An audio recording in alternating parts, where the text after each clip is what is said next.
I want you to imagine a crowded city sidewalk during rush hour, the kind where everyone's moving fast, eyes locked on their phones, hearts somewhere else. That's where this story begins, on an ordinary evening that didn't feel important at all, until one small voice changed everything. The man at the center of this story was a single dad named Daniel. Life hadn't been easy on him, but he carried his struggles quietly. Every morning he woke up before the sun, made breakfast for his little son, tied tiny shoelaces, and promised himself he would keep going no matter how heavy the days felt. His wife had passed away years ago, and since then, he had learned how to be both mother and father, strength and softness, even when he felt completely empty inside. That evening, Daniel had just finished a long shift at work. His shoulders ached, his mind was tired, and all he wanted was to get home, hug his son, and sit in silence for a while. As he waited at the bus stop, surrounded by strangers, he noticed a little girl standing a few steps away. She couldn't have been more than 8 or 9 years old. Her clothes were thin and worn, her shoes too big for her feet, and her hair looked like it hadn't been brushed in days.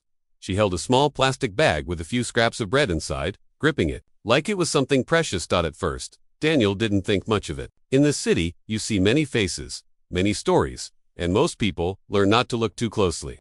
But something about the way the girl kept glancing at him caught his attention. She wasn't begging, she wasn't asking for money, she just stood there, nervous, shifting her weight from one foot to the other, like she was fighting a battle inside herself.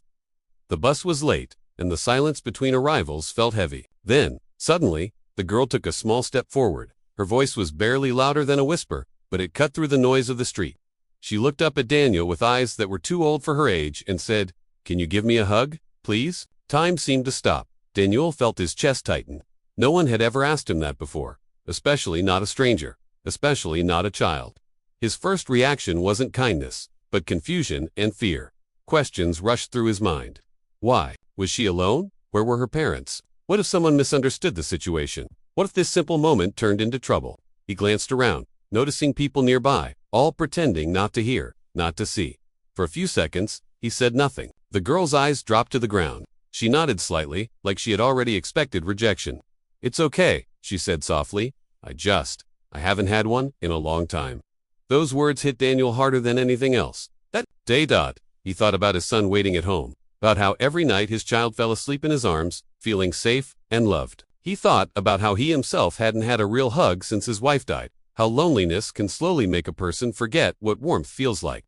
And then he looked at the girl again, standing there with nothing but courage and sadness in her heart. Daniel took a deep breath and knelt down so he was at her level. He spoke gently, making sure his voice was calm and respectful. "Are you okay?" he asked. The girl shrugged. "I will be," she said. "I just feel invisible." That was the moment Daniel made his choice. He opened his arms, slowly, giving her time to step back if she wanted.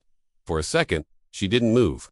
Then she walked forward and wrapped her small arms around him. The hug was light at first, careful, like she was afraid it might disappear. But when Daniel gently placed his arms around her shoulders, she broke down. Tears streamed down her face as she buried it into his jacket, crying in a way that came from somewhere very deep. Daniel felt his own eyes fill with tears. He didn't rush her. He didn't speak. He just stayed there, holding her, letting her cry, letting the world fade away for a moment. People walked past, buses came and went, but none of it mattered. In that hug, two broken hearts found a little bit of healing. After a while, the girl pulled back, wiping her eyes with her sleeve. She looked embarrassed, like she had done something wrong. "I'm sorry," she said. Daniel shook his head. "You don't have to be sorry," he replied. "Everyone needs a hug, sometimes." She smiled then, a small, shaky smile, but it was real. "Thank you," she said. "You're nice." Daniel felt something warm spread through his chest, something he hadn't felt in years. He reached into his bag and handed her the sandwich he had saved for later. She hesitated, then accepted it with both hands, as if it were a gift. Before leaving, she turned back to him. "That hug," she said, "it made me feel like I matter." And just like that, she walked away, disappearing into the crowd. Daniel stood there long after she was gone, stunned by how such a small moment could leave such a big impact. On the bus ride home, he couldn't stop thinking about her. He wondered where she would sleep that night, who would protect her, and how many children out there were carrying the same quiet pain. When he reached home, his son ran into his arms as usual, laughing, full of life. Daniel hugged him, tighter than ever before. In that moment, he realized something important. Strength isn't just about surviving for yourself. It's about being strong enough to show kindness, even when you're tired, even when you're afraid.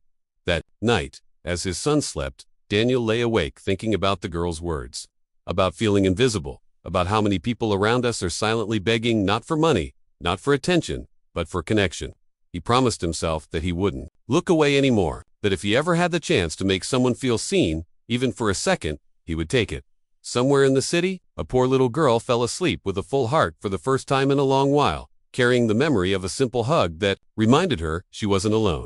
And a single dad, who thought he had nothing left to give, learned that sometimes the smallest acts of kindness can heal wounds you didn't even know you had. If this story touched your heart, remember this: the next time someone reaches out in a small, unexpected way, you never know how much your kindness might mean to them.